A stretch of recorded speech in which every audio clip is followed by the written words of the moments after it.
Hello, everyone. Welcome to our live stream broadcast today.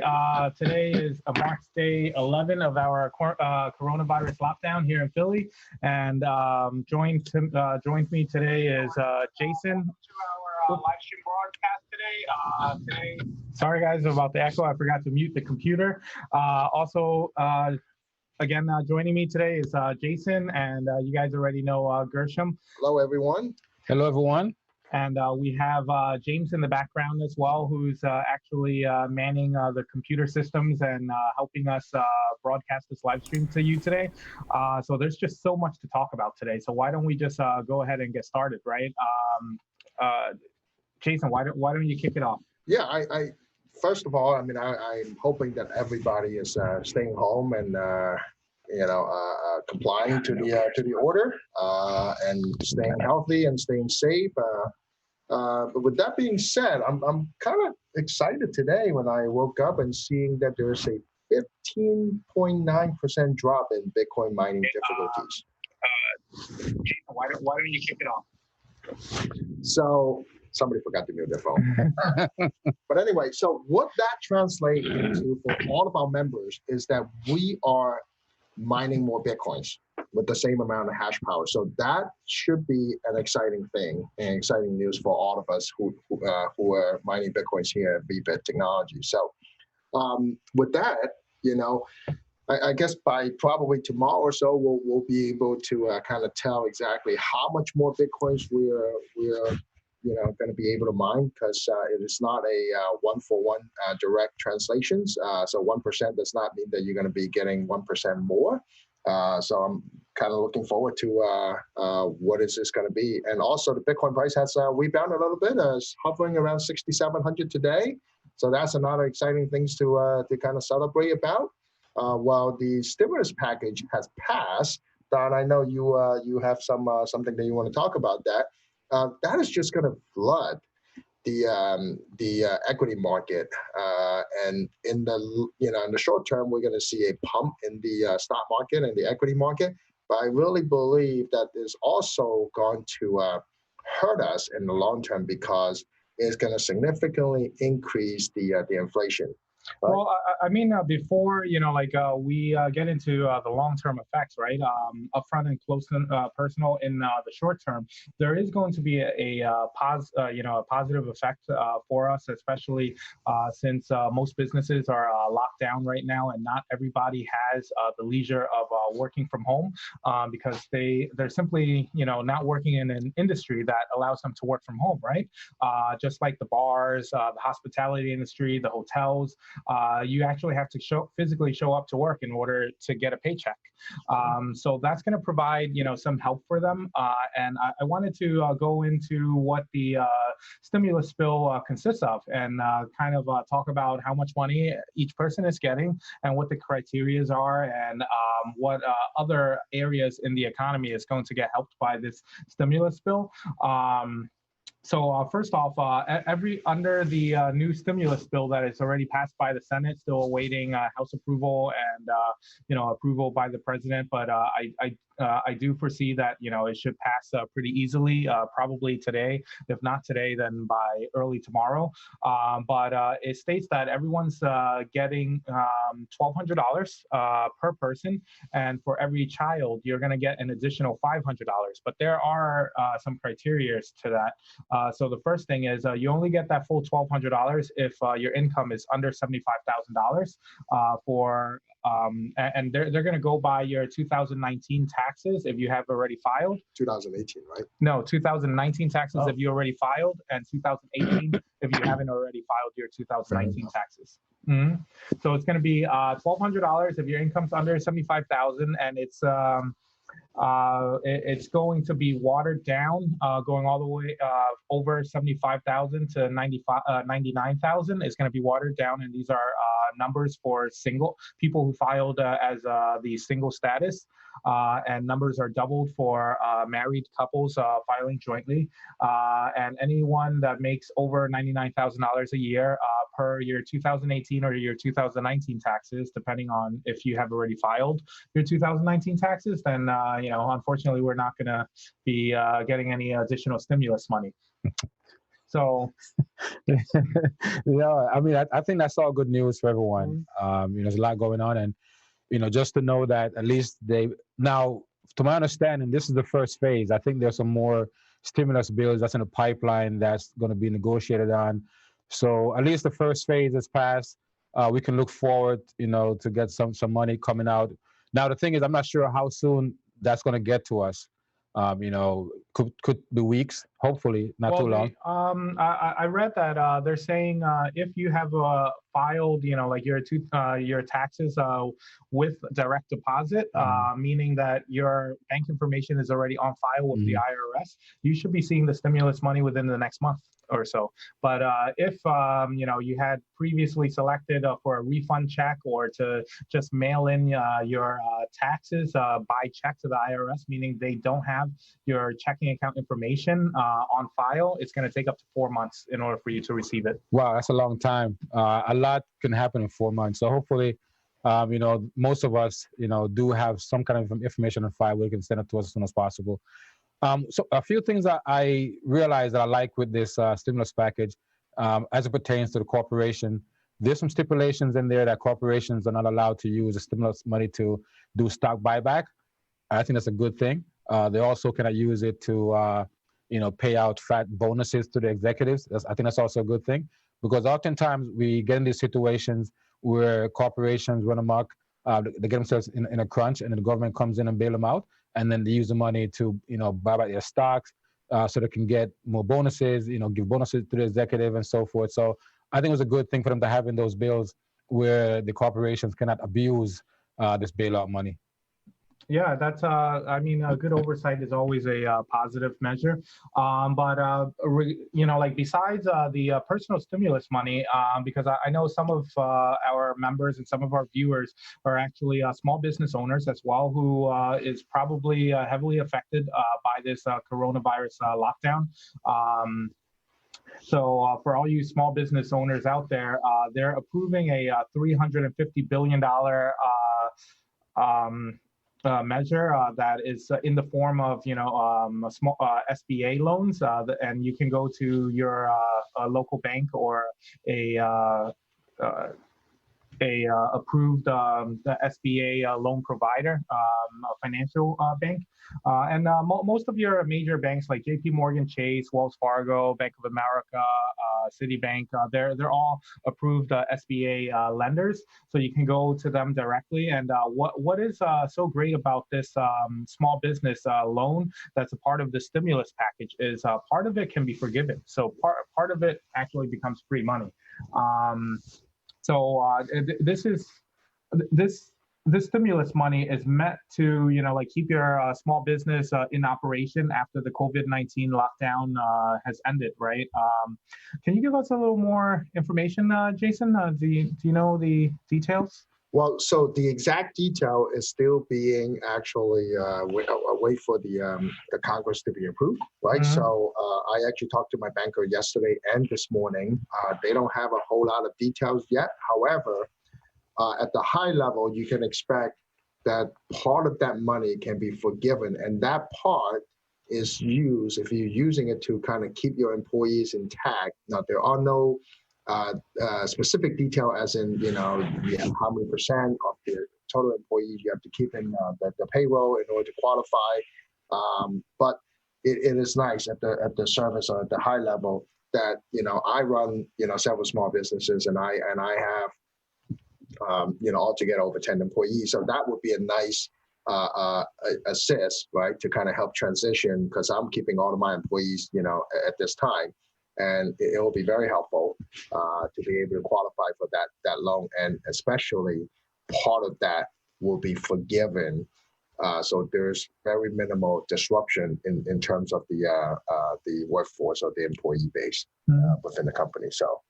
Yeah, so what I have read is something along the lines of you can actually utilize the proceeds from this loan to pay, basically your monthly expenses, your payroll, some of your overhead, like fixed monthly costs, your rent for like your storefront location, among other things. And I believe that I read you can take out a maximum of 250% of whatever your monthly bills are. And this is on top of all of the other current SBA emergency relief loans that has already been approved. But for more information, you can go to, I believe, SBA.gov in order, right? Yep.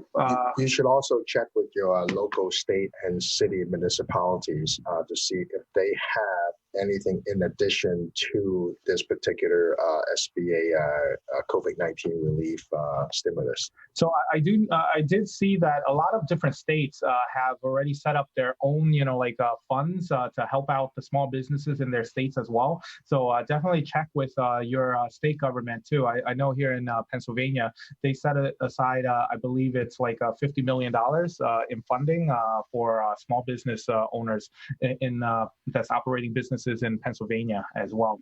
So that's always a plus, and that that basically ensures us that life is going to go on after this COVID-19 lockdown, guys. But we just have to be patient, and we just have to be very, very careful. I do see a lot of things going around, social media encouraging the government to kind of reopen businesses back up, just let everybody get the virus, build natural immunity, and then it's going to be back to life as normal. Why are we locking everybody down like this? But then so James, can you pull up the chart showing comparing the death rate by age? So while James is putting it up on our screen, I just wanted to mention out, no one has immunity. There's no vaccines yet against COVID-19, and it actually affects people of all age group, guys. Jason, I know you wanted to say something. I was going to say, it's interesting what you mentioned. If we look at Britain, they were actually going to go with that strategy at first. Just let life go on as normal. Let people infect each other, and then so that they can build up these natural immunity right in the body.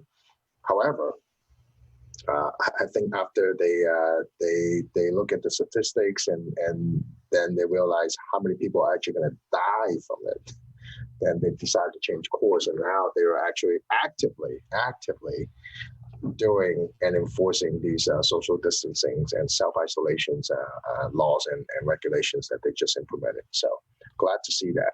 One of the things that I was thinking about is, so for the U.S. have the largest economy in the world right now. And so I wouldn't want to be in the president's shoes or anyone that's making that decision's shoes, because you think about it, right? How long can you keep the U.S. economy on lockdown, right? Being the largest economy in the world. Because if this economy is in lockdown too long and the economy really go into a tailspin, then we're going to be in a really, really bad situation. So it's a very tough spot that they're in. Obviously, we don't want anyone to get sick, to catch a virus if we can avoid it.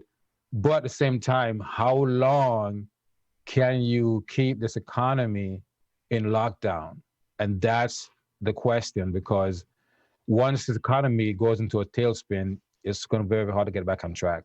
And you don't want this economy collapsing. That's you talk about people dying from the coronavirus. If this economy collapsed, that's millions of people would die from that. So, Gershom, it's interesting. I think we had to kind of look at each country separately. For the U.S., fortunately, we're not a big manufacturing country, right? A lot of our goods and services actually comes from the servicing side, especially IT. So, from that perspective, we can weather this type of self-isolation a little bit better compared to, let's say, China. China is mostly manufacturing, country, and a lot of their GDPs comes from, exporting and manufacturing stuff to the rest of the world. So for them to be in a lockdown for, let's say, 14, 21 days or, 30 days, is going to have a far more severe impact on their economy compared to the US, for example. Yeah, well, I was also thinking, would it be possible, say, like the US, very large country, if the authorities were to pretty much focus on the hotspots and, kind of like look at where the hotspots are, like a place like New York, right, which is very inundated right now with people catching the virus. And then you can lock down the hotspots, but, certain places in the country where you don't have a very dense population, like on rural areas, right? Maybe you can be a little bit more relaxed with those areas. So do it like, in different parts where it needs to be done, but to have the entire nation, on a quarantine lockdown, I just don't know how long that's going to go on. I see the problem with that is naturally, people don't like to be locked down, right? So if you're from New York City or a urban area, and you know that the city is going to be in lockdown, but yet the county right next to you, because it's more rural, is not on lockdown, people are going to run. People are going to get out of that urban area and go to, the next county over. And then the disease just continues to spread from there. At the end of the day, if you take a look at that chart that James just put up, and James, can you put back that chart? It shows the statistics of just here in the U.S. alone, but the U.S. has only seen, just the beginning stages over these past couple of weeks, right? And that's why we don't have any fatalities in the 0 to 19 years old group yet. But take a look, guys. It's not only right now COVID-19. The world is finding out that it's not only affecting the old and the frail people anymore, it's the young and the healthy that are just suddenly dropping dead too. Most recently, I believe yesterday or the day before yesterday, a 36-year-old New York City school principal from Brooklyn just died, and she was perfectly healthy, and she was only 36 years old. She had no underlying, conditions or anything like that. So it just shows. And James, can you flip over to the next chart over the fatalities, the death rate between COVID-19 and the flu? So what this shows, guys, is it's not only the old and the frail, the young and the healthy has a chance of dying too. Nobody is immune. Yes, the percentages are kind of low. Like if you're younger, percentages are, kind of low. But if you take a look, on this chart on your right-hand side, COVID-19 statistics, this is what has actually happened, guys. So between the ages of 10 to, 49 years old, right? Even though your chances of dying from COVID-19 is only anywhere between 0.2 to 0.4%. But if you take the whole world's population, right, where we have billions of people and people within that, and most of the world population is actually in that age group right now. The largest living generation right now are, the millennials and people that are younger. So you have more than half of the world population in that age group up to 49. I would say probably like 70% of the world population is up to that age group of 49, right? What's the world population today, guys? Do you guys know? 7 billion, I think. A little over 7 billion. Okay, 7 billion. So you're looking at like maybe about 4 billion people within that age group of under 49 years old. That means that if we allow this virus just to spread and just to infect everybody, it's going to kill off at least 800,000, people under the age of 49 years old. And who wants to be the person who gets selected to be one of those 800,000 people that dies? Yeah. And now that we know it's not only people that are old and frail, you don't need an underlying condition. You could be perfectly healthy. You could be a very active, like 25-year-old with no underlying conditions. And once you catch this, you're either extremely critical or and who want, even if you don't die from it, right? Who wants to go through the pain and suffering of having to, be on a respirator for 3-4 weeks? The agony. Mhm. Yeah. And like these are statistics of people just passing away, right? But if you include the ICU people that uh, that turns into a serious condition, that gets put into the ICU, going through that agony, that is going to be millions of people if we just let this run its course, right? That's why we all just need to do our part, hunker down a little bit. It is definitely going to go away. I have seen, reports that, as like some expert opinions that as the summer months come along, the temperature rises. There is going to be a decrease in the activity of COVID-19. Gives us a little bit, more time to research, for the scientists to do their research and get a vaccine. Well, let me ask you this, Don. So with the president, considering, and this is not a decision, but he was talking about maybe lifting, the nationwide quarantine situation on the 12th. What do you think about that idea? Well, I really want to steer away from, political. No, this is not. Right? This is not political. But this is just like what the president said. Like he's trying to ban on the 12th. So it's not a political thing. It's. Yeah, so I have really no political opinions, but in my opinion, lifting the COVID-19, lockdown on April 12th, probably way too soon, and it's going to be, like a very reckless decision, because if you now that we know that it's not only the old and the frail, but the young and the healthy can get sick and die from this too.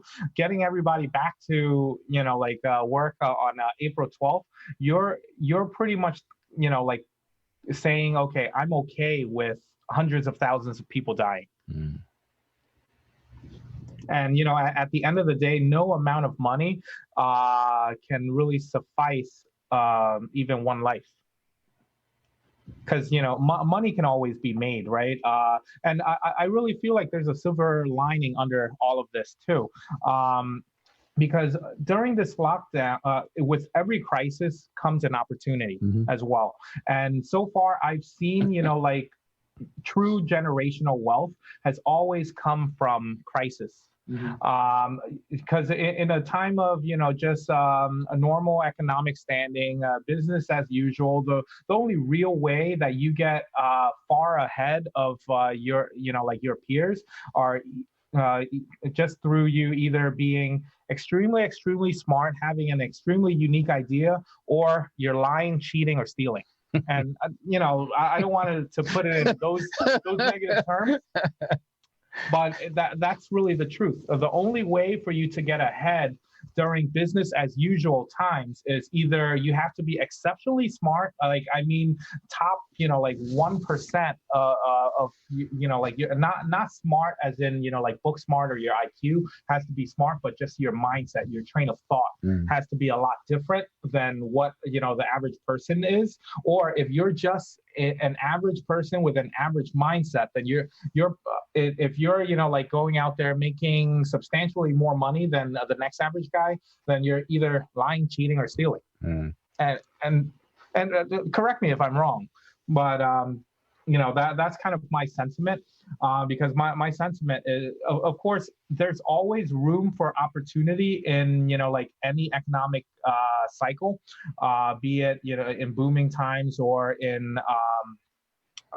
bear markets, but the true opportunities come during crisis time, because those times are the times where you can really see what's going wrong like in society, and a lot of the different problems that doesn't show itself during a regular economic cycle is going to show itself during crisis times. And when problem starts to show itself, you can start to think about how to improve and come up with a solution for those problems, and that's where wealth is made. Absolutely.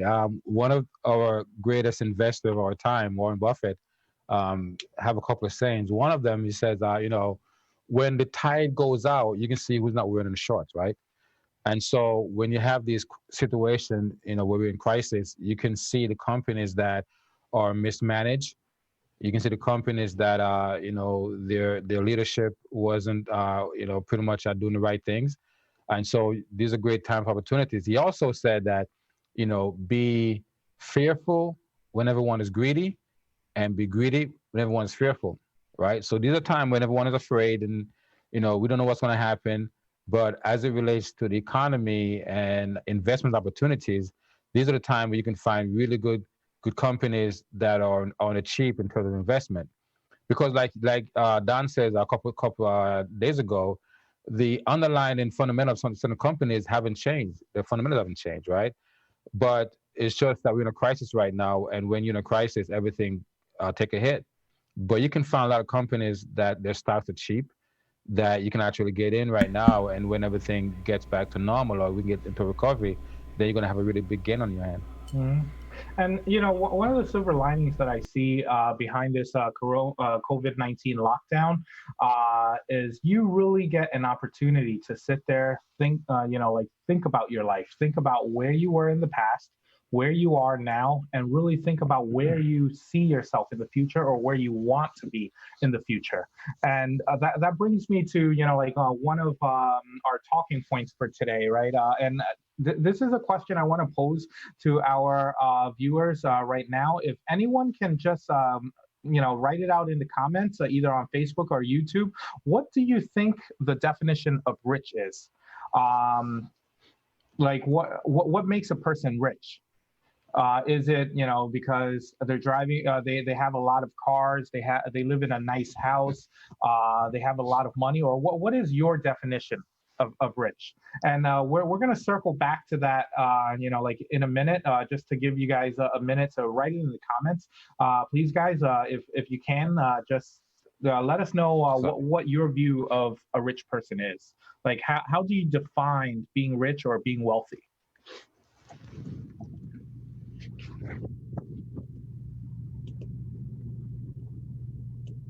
Got a great question in the chat here too. Sorry to chime in out of nowhere here, but Arthur Terraman Shockley, someone new to the channel, new to the stream. Thanks for your question, Arthur. He asks, my question is, since we are in the front lines, especially healthcare workers, doctors and nurses probably won't see that stimulus check. How is the government going to supplement healthcare workers? Well, for right now in the stimulus check, they don't. Hospitals are going to be. There's. I forgot the exact numbers, but there's billions of dollars that's actually set aside for hospitals and medical facilities. I'm not really sure how that is going to get dispersed, down the line. But besides the $1,200 stimulus money that's getting sent out to everybody, it doesn't really specify by the profession. And I know, healthcare workers, they generally command a higher salary. So yes, I do feel the sentiment that it's kind of like unfair to kind of, you guys are out on the front lines. I do feel that you guys should get rewarded in some form or way. But currently, right now in the new stimulus bill, it's not addressed directly. Well, I hope when the healthcare industry get the stimulus money, they will allocate it to such a way where if you are coming in to help battle the COVID-19, taking up the sick and the sick people, they'll get some kind of added pay or something like that, which a lot of corporations are doing. So if you look at Amazon's, if you look at we have Wawa's over here. If you look at Whole Foods, which is owned by Amazon, you look at Walmart, they are paying as employee additional hourly wage for coming in this difficult time.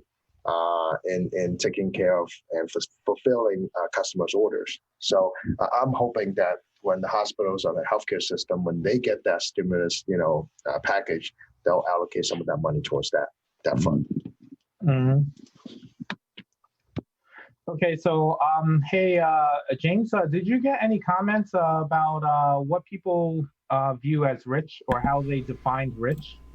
We have one piece of feedback so far on YouTube: being able to spend time with family anytime without having to worry about money. Okay, and that's a good answer. And ultimately, everyone's definition is going to be a little bit different, Mhm. right?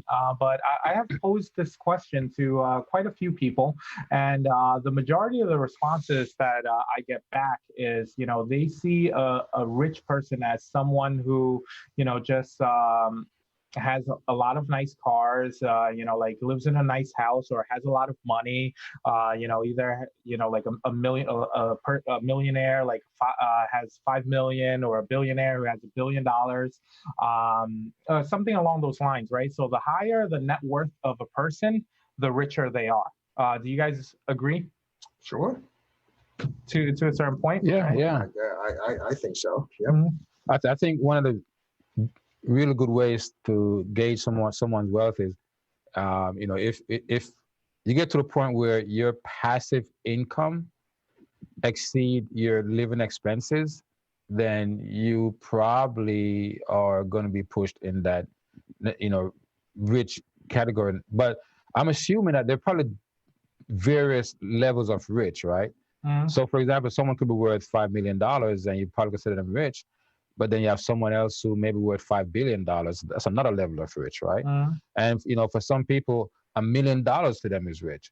Mhm. So I'm assuming that rich sometimes is just depend. It's all relative to a certain extent. Yep. Yes. And at the end of the day, it is all relative. And I see author put here in the comments. Yeah, he's all about net worth. If he owns everything and doesn't have to finance anything, then that's the definition of rich to him, right? And those are all true answers to a certain extent. But I just wanted to give you guys, like my point of view of what rich really is, right? Yeah, so what's your definition? So, like my point of view is just because, like your net worth is extremely high, it doesn't necessarily mean that you are rich or you are wealthy, right? Because to me, being wealthy, being rich is all about cash flow and not net worth.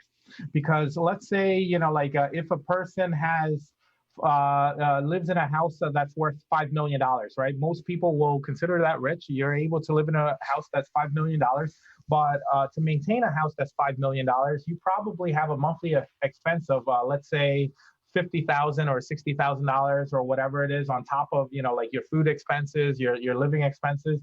So let's say your monthly expenses are $50,000. You have that net worth of 5 million because your house is worth 5 million. But let's say you only you just work a job for fun that you make like $5,000 a month salary on. At the end of the day, I don't consider that rich. It's all about like cash flow, not about net worth, because eventually, because your expenses going out are more than your inflow of cash coming in, eventually you're going to have to tap into your net worth, and your net worth is going to diminish over time, and then you're going to become poor. Mhm. Right? Agreed. Like if you have let's say you sell off that, you get $5 million from that house, but your monthly expenses are $50,000 a month. That means that you can only live basically about 100 months or so, give or take. Yep. Yeah, and after 100 months, you basically have zero. Mhm. So at the end of the day, it doesn't matter how high your net worth is. It's all about cash flow. And I feel like people have to train their mindset to think like that a little bit more, because like, let's say you have to find other avenues of income, basically, or other avenues of passive income, preferably. Because, like, let's say if your monthly expenses are $50,000, but your passive income or all of your cash inflow coming in is $100,000, that means that you have $50,000, extra every single month to, like, invest or buy additional assets. So at the end of the day, your level of wealth, and like, if you're wealthy or rich or not, it actually doesn't really matter about how much assets you currently have. It all that matters is how much cash flow you have coming in every single month. So what I'm trying to get at is, for those of us who has, like, an extra $20,000 or $30,000, or even, an extra $2,000, $3,000 laying in the bank, right?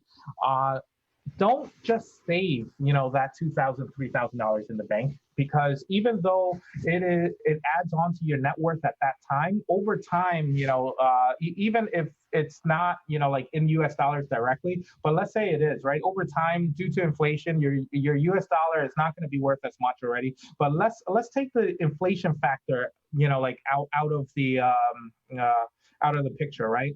If you have an extra $2,000, $3,000, if you're just saving, at the end of the, like, 5 years later, 10 years later, you're still going to only have that about $2,000 or $3,000. It's always better to take that $2,000, $3,000, go invest it into something. Go use it to kind of better yourself, right? Get an additional stream of passive income, or invest it in something where that money is actually going to grow over time. So it's not about, just trying to save to build our wealth that way, because that's going to take too long. That's like, let's say if a person who has $3,000 extra every single month, if you're just saving $3,000 extra every single month, probably in your whole, and depends on where you're saving it, right? But in your whole lifetime, you might end up with maybe $1 million in savings for your retirement. But if you had taken that to actually go make another passive income stream for yourself, that $1 million lifetime net worth could end up being $10 million or $100 million. I totally agree, Don. I mean, those ultra rich people, or even rich people, they didn't become rich or ultra rich by saving. They become rich and ultra rich by investing, right? I mean, and that's really the bottom line. And it's exactly the kind of mentality that I want to teach my kids. It's kind of funny, like when VBIT opened up and allows members to packages to be sold to people that are under 18. My kids were so excited; they were jumping up and down with joy. They start gathering their Christmas money, birthday money, and all that stuff, and then gave that to me and asked me to help them buy a package. I have 4 kids, so they bought they each bought a package. That's the idea, right? I mean, they're not a big spender. I mean, they don't go out, and buy all kinds of, video games and toys and all that stuff with their birthday money. But, the fact that they know that they want to put that money into a better use that's going to better their finance or financial future, it just makes me really happy, because, you certainly will not become rich by saving. You'll become rich by investing in the right stuff. Absolutely. One of the things I wanted to touch on, Don, you mentioned it in passing, is the inflation factor. Savings just doesn't keep up with the rate of inflation. And there are a few things I was reading over the past weekend, and I know at one point the government was talking about maybe overall, when it's all said and done, the stimulus bills, and I say bills because I think there are going to be a few different phases in the stimulus packages that's going to come out. And even the president, economic advisor, Larry Kudlow, was saying that when it's all said and done, the stimulus packages put together is going to exceed $6 trillion. And I heard that, and it's just, my mind can't wrap up around that. I just can't see how the government is going to print up $6 trillion Wow. And the thing is, I think it's a situation where I guess they have to, and you know, when they think about what's really going on, and the more I think about it, the more I keep thinking, okay, what's going to be the outcome of that?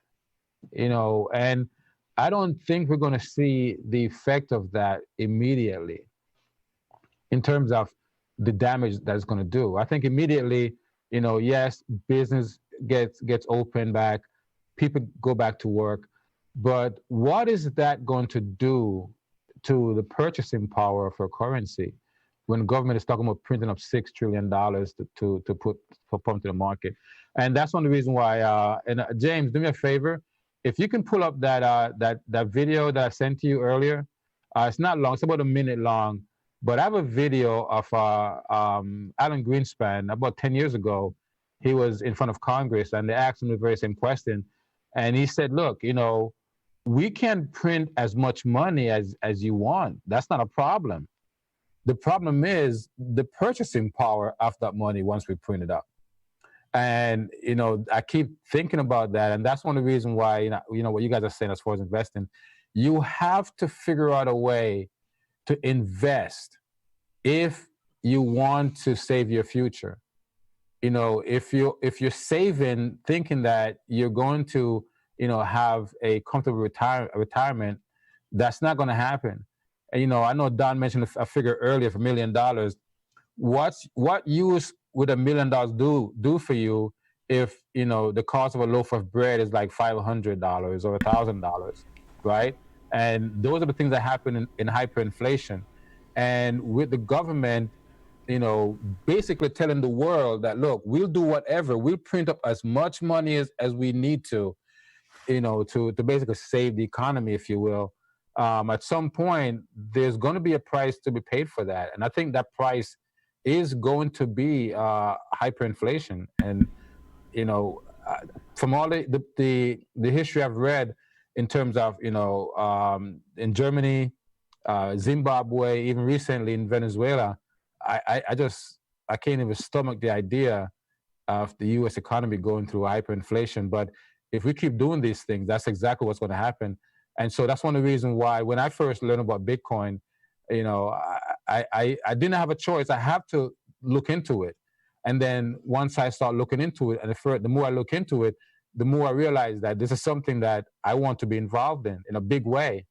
And so, you know, if you guys are thinking about, you know, what you need to do to hedge your future in terms of your savings and investments and things like that, I personally believe that, you know, one of the things that you should really think about is how can you get involved with, you know, something like Bitcoin, because this currency as it is right now, at some point, it's going to get blown up. I got the clip for you. I think we pretty much know what the outcome would be if you actually save, right? You know, I think Gershom, you show a graph that is pretty vivid. It's still very vivid in my mind that if you have a $100 bill back in 1930s, right, and you just locked it up, put it away, you're saving it, and today, 2020, it is worth about 5 cents. 5 cents. What can you do with 5 cents today, right? So we pretty much know what the outcome will be if you actually save, right? So just fast forward, if you continue to save, pretty much with a pretty high degree of certainty, that same thing is going to happen, especially with the fact that our governments are printing out more and more money, right? Hey, James, go ahead and do me a favor. Guys, so just listen to Alan Greenspan. This was like 10 years ago. Alan Greenspan was a Fed chairperson, you know, and a lot of people, you know, look at him as a very intelligent, brilliant, actually, person who was running the Fed for many, many years. And he has been warning us that if we go down this road and just start printing our money, you know, willy-nilly as we see fit, there's going to be a problem. So, yeah, go ahead and play, James. Thank you. Appreciate it. Do you still believe that we should maintain the fundamental principles of Social Security as it did in 83? I think we should maintain the principles of Social Security, but I think the existing structure is not working. And that until we can construct a system which creates the savings that are required to build the real assets so that the retirees have real goods and services, we don't have a system that's working. We have one that basically moves cash around, and we can guarantee cash benefits as far out and at whatever size you like, but we cannot guarantee their purchasing power. And this is why the issue ultimately has got to be resolved in terms of, do we have the material goods and services that people will need to consume, not whether or not we pass some hurdle with respect to how legal financing occurs, because the financing is a secondary issue, and it's the means to create the real wealth, not an end in itself. And that goes back, I think.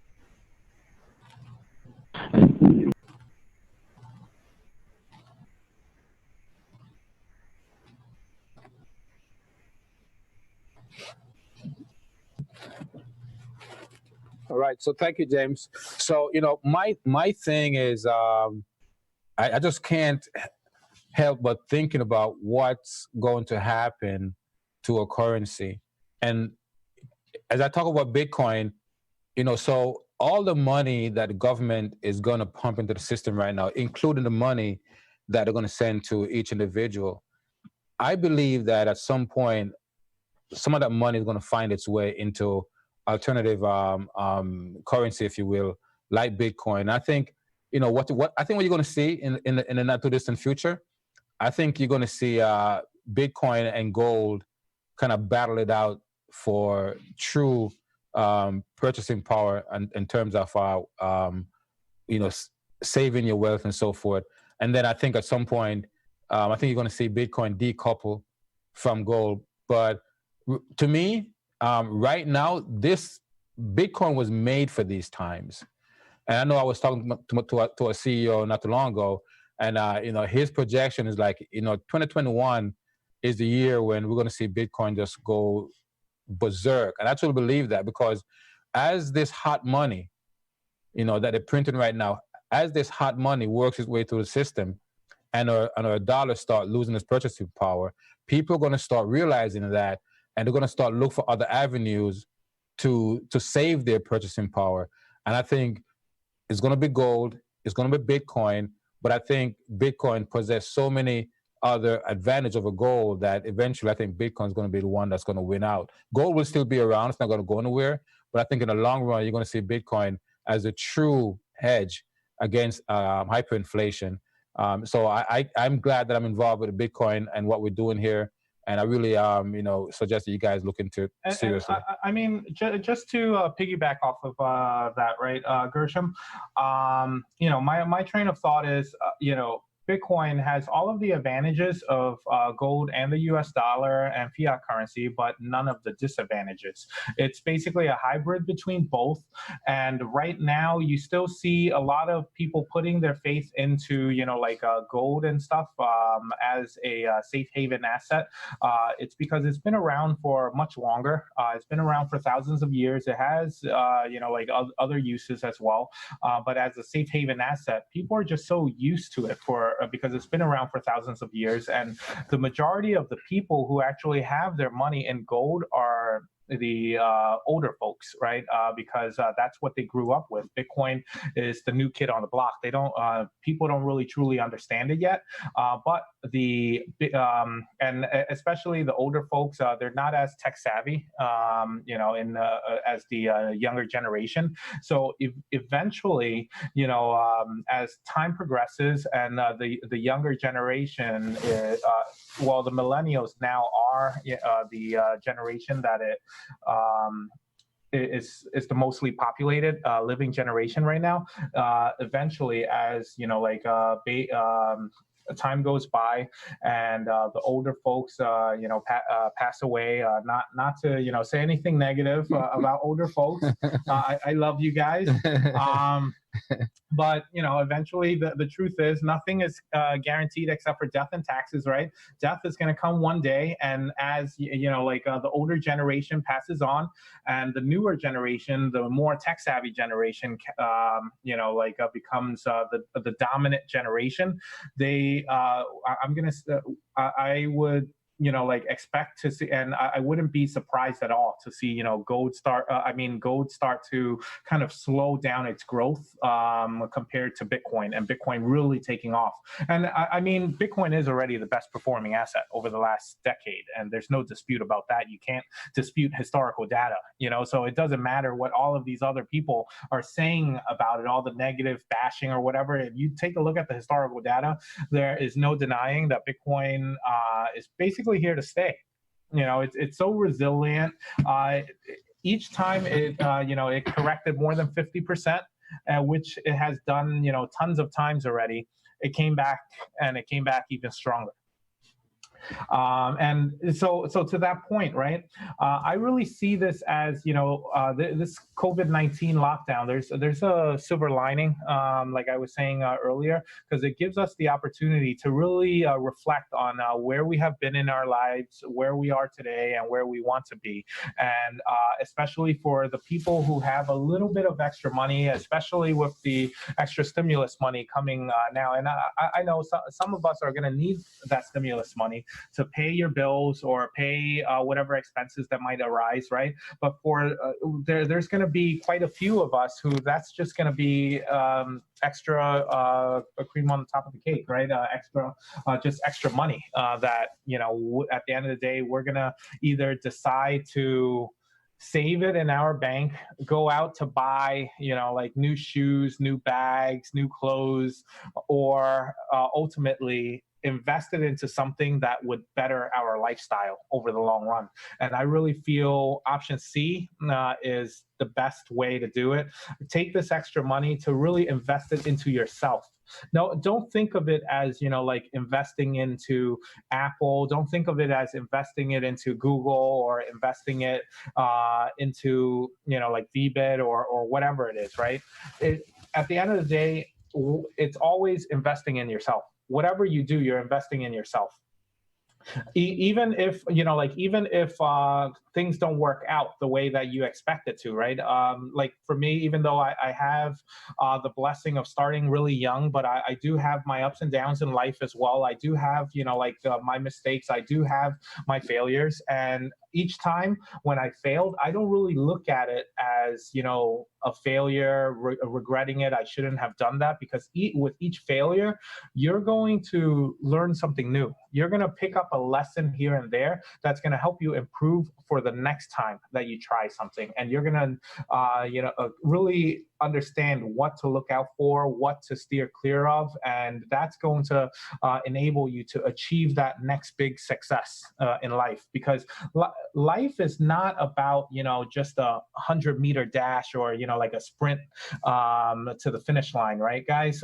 This is really a marathon. It doesn't matter, how many potholes in the road that you fall into, or how many mistakes or failures you have made, or failures has occurred during your lifetime. But it's a marathon.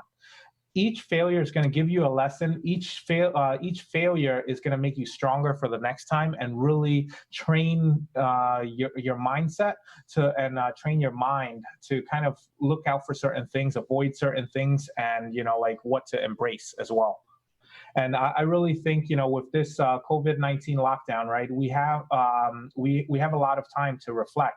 And at the end of the day, what I do hope you guys are doing with your COVID-19, lockdown time right now, obviously, first thing is spend more time with your families. If you guys have kids, hang out with your kids a little bit more. But then in your free time too, do a little bit of research. Learn something new. Learn how to. One of the best things right now that can really help you, regardless of what field you're in or what you want to do in the future, right? Learn how to use social media to really market yourself, to really leverage, learn how to leverage social media to grow, your following, grow your business. At the end of the day, right? Let's say tech companies, they don't really, why is it that they're willing to spend billions of dollars when they first start up to kind of accumulate that user base? Because at the end of the day, if you have enough of a user base, a big enough following, same goes for your social media accounts, right? If you have a big enough following, you can monetize on them, like later on down the road. So it is a very, very good skill set. Maybe you don't know, like how to monetize them today yet, and maybe you don't have a clear answer of or like a clear vision of how you're going to monetize them yet. But learn how to build that following. Because once you have a big following, that's going to come in very handy later when that big aha moment hits you. Absolutely. I agree, Don. I mean, I think, you have to be comfortable, at least in my opinion, with reinventing yourself. And, wherever you are in a given time, you should be able to learn new skills, learn new skills, expand your mind, expand your way of thinking, expand your mindset, how you think about investing and money, right? So I think Don is absolutely correct. Now is a time when this was unexpected. No one, really planned, for this kind of like, shutdown or, staycation, if you will, right? Some people trying to make it fun. But this is a great time for every one of us to kind of sit back and go, okay, how is this affecting me, right? If you've been affected by this in a negative way where, you really can't wait to get that stimulus check from the government, then you have to reevaluate your situation because, these things come out of nowhere. And so, you have to figure, okay, what can I do to make sure I'm better prepared for the next unexpected crisis, right? And one of the things that everyone can do right now, right? VBIT offers such a great platform for people to really build their own business, and it's absolutely free too. Just like Amazon, right? When people think of Amazon, they think of like Amazon selling a lot of stuff. They have a lot of customers, but in reality, Amazon is just a marketplace. Mm-hmm. It's a business that allows other people to build businesses on top of their business. Most of the things that you're buying from Amazon, it's not actually sold by Amazon. It's actually just other people that are posting stuff up for sale on Amazon and just leveraging Amazon's marketplace and platform Absolutely. in order to build their business. And that's exactly what we offer people here at VBIT too. We have a free platform, a free business platform for everybody to utilize. And the product that we are selling is a product that if people truly, get a good understanding of what it is, there is no reason why, people don't want the product, because at the end of the day, what we're selling is a computer that generates you passive income while you're sleeping. Mm-hmm. And do you guys like a computer that makes you passive income while you're sleeping? Absolutely. I love it. Every day when I wake up, I check my Taboo wallet. I see the amount of Bitcoins that, I mine, my wife mines, I get very excited. But, to kind of piggyback off Don, you're absolutely correct. After every crisis, right, it shakes out all the weak companies, competitors, competitions, and only left with the strong ones to take it to the next level. So I look at the dot-com bubbles, right? All the weak company went out of business. What was left with is all the strong ones, such as Amazon's, right? Mm. And really thrived after that and became a $1 trillion company, right? That it is today. And if we look at the last financial crisis that we have, right? All the weak banks and finance companies such as Countrywide, they all went out of business, right? What you have left with are the ones that can weather the storm, that have enough reserve, that are strong. If you look at this past Bitcoin price, dropping by more than 50%, a lot of mining companies are out of business now, Mm-hmm. right? But because of that, mining difficulty level is down over 15%. Absolutely. So That's better for us. a lot of those mining companies that are over leveraged themselves, they're out of business. right? They simply can't stay in the business because they have, such a high expense ratios. And compared to us, I mean, we don't have liabilities in our company, so we are able to stay on. We're running very lean and pass on those savings to all of our mining members. So we're certainly looking to grow this company into the next trillion-dollar company, just like the Amazon, just like the Apples that are out there. So, and I really think that we have a great platform that will allow us to actually get to that goal. Because at the end of the day, our company is basically in the business of helping other people achieve their dreams. And there's no there's no better product that any company is going to be able to offer than basically that, right? That's such a great point. Thank you for mentioning it, Don. There's always a saying that if you help enough people to get to where they want to get to, or to help get what they want, you will get what you want ultimately. Right? What we want is to become this super successful company, like a trillion-dollar company, right? If we can help enough of you out there get to your financial freedom, we'll get to ours. Right? So such a great point that you just made, Don. So yeah, and I think those are very, very great points. And I think we have to really stop and think about it, right? The economy is going to change. The financial industry is going to change. Even the government, believe it or not, they actually had in the stimulus bill that got passed before they pulled it out, that the government is also considering tokenizing the US dollar or make it digital.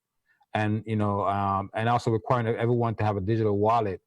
So even the government realized that in terms of money, what you think about money and currency, that's changing, and that's going to have to go digital, true digital, like on a blockchain. And so why not get ahead, right? Why not get ahead and get involved with the system that's actually changing, but don't get grind up doing the change. Be in a situation where you can benefit from the change. And I truly believe that one of the best things you can do for yourself to benefit from this change in the economy and this change in how we think about money and currency is to put yourself in a position to understand what Bitcoin is, how Bitcoin works, but more importantly, how does Bitcoin mining work and how you can benefit from that. All right, guys. So at this point, I'm going to open the floor up for any questions that you guys might have. I know it's been a little bit silent on the comments on our Facebook and our YouTube. James, are you seeing any questions on YouTube side? Let's see here. Nothing at the moment, but we can take the second just to open it up for everybody, and we should have some. Again, please don't be shy. There's no such thing as a stupid question. Well, sometimes there is, but for the most part, there's no such thing as a stupid question. So if anything comes to mind, just go ahead, shoot your question out there, and we'll try to get to it. And also, if you like, what we're doing on our podcast, please give us a thumbs up, a like on our YouTube and our Facebook videos. It would help us rank up in the rankings and gives us a little bit better rankings when people are searching on YouTube for videos and Facebook and stuff. What's Also, the official VBit? What's the official VBit Technologies beer? We're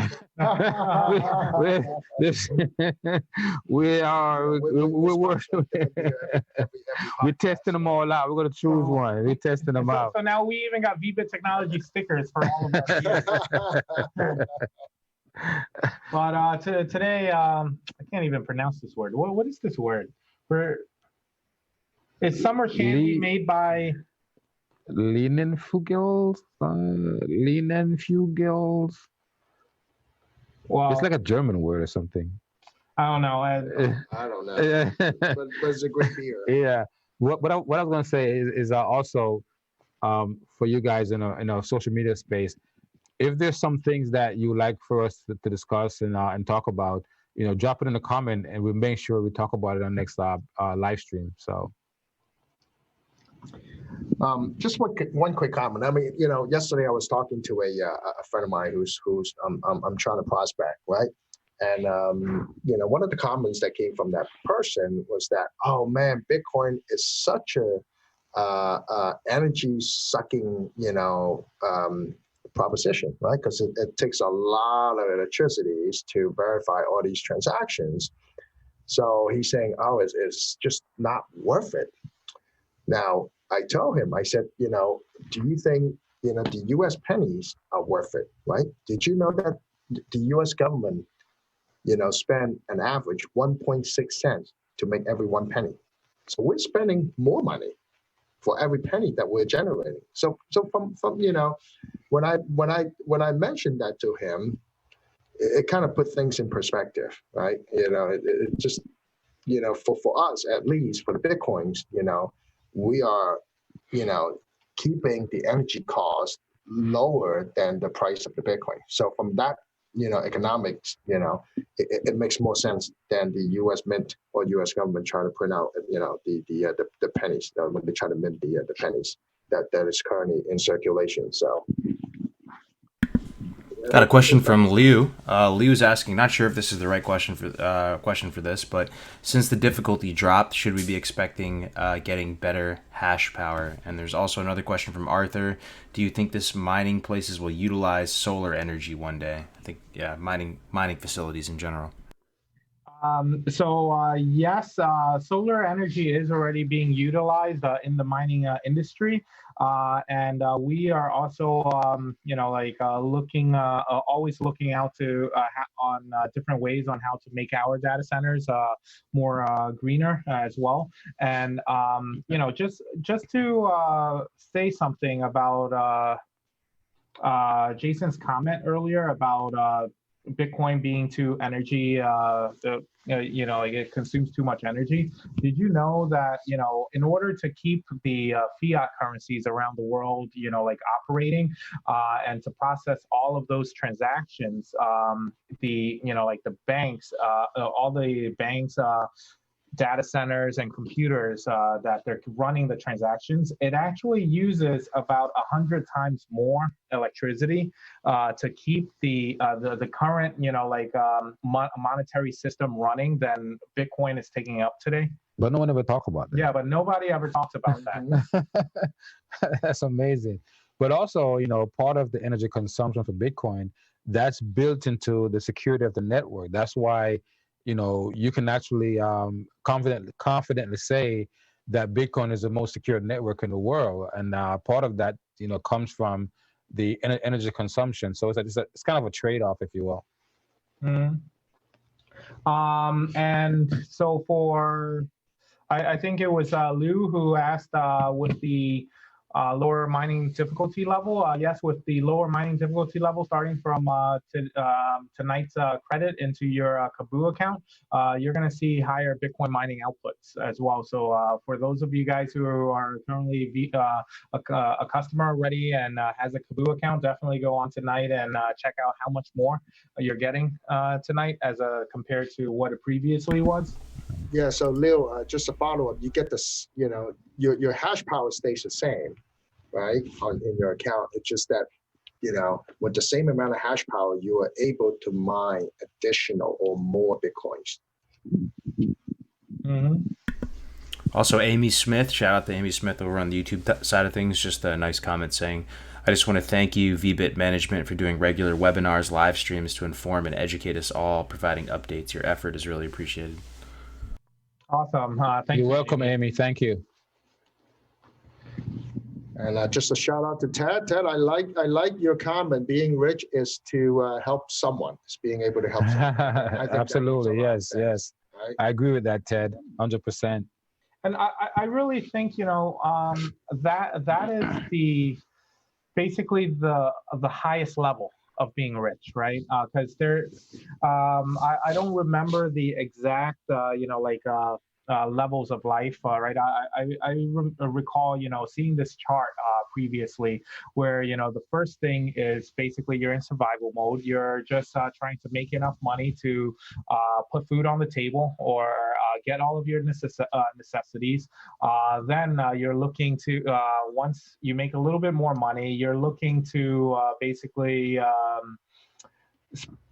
better your lifestyle and live the way that you want to live, right? But then once you get to a certain point where you feel like you already have enough money to do whatever you want, what is there more to life, right, than actually taking your money to help other people now? Mm-hmm. And that's I feel like that should be everyone's ultimate goal. Mhm. To get to a point where you're so comfortable in your life that you're going out there to try to help other people to get to that same level of comfortness in their life as you have already experienced. But yeah, with that being said, if you guys have any other questions, just let it out now or forever hold your peace. I mean, until next live broadcast. Not a question. I think Amy Smith just commented that can we talk about the Bitcoin halving that is coming up at our next podcast? Absolutely. So we can dive a little bit more in depth at our next podcast on that topic. Cool. Yes. So with the upcoming mining difficulty level, again, just like the previous historical mining difficulty, right? After May, all of the amount of new Bitcoins in every new block, it's going to get cut in half. So currently right now there's 12.5 new Bitcoins in every single block that we mine. But after May, it's going to get reduced to 6.25 Bitcoins, which means that the amount of Bitcoins that you're mining per hash power is going to get cut almost in half, because the transaction fees still stay the same. Those don't get cut in half. But there's going to be a short-term, pain period.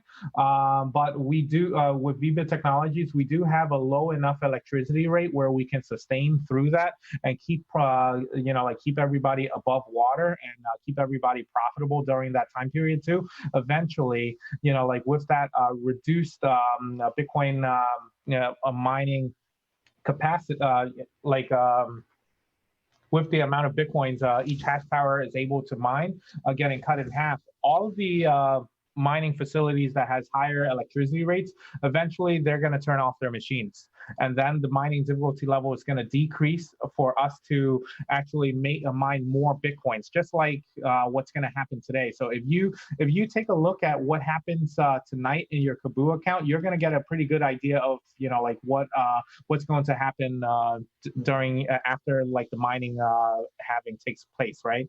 There's going to be a little bit of a pain period where you're going to see the amount of Bitcoins you mine get cut almost in half, but then eventually it's going to go back up again once the facilities with the higher electricity rates, they're going to turn off their machines. Mm-hmm. So I see, Lou, you asked another question in Facebook. Is there any incentive to purchase another package now? There's always an incentive to, purchase a package, right? But I didn't want to, so I'm going to have, a better answer for you guys tomorrow. We're actually going to be rolling out some new stuff that I'm going to announce tomorrow during tomorrow's live broadcast. So I don't want to take away any thunder from that, guys. So I'm going to answer your question tomorrow, Lou. All right. That means you have to tune in tomorrow. Yeah, definitely tune in tomorrow, guys. There's a lot of updates that is coming out, some exciting stuff that we're rolling out that I think all of you guys are gonna like. Awesome. That is awesome. So with that being said, if there's no more questions, let's conclude our podcast for today. Mm-hmm. So thank you very much for tuning in. Thank you, guys. I would appreciate it. Have a great one. Take care, everybody. Wash your hands.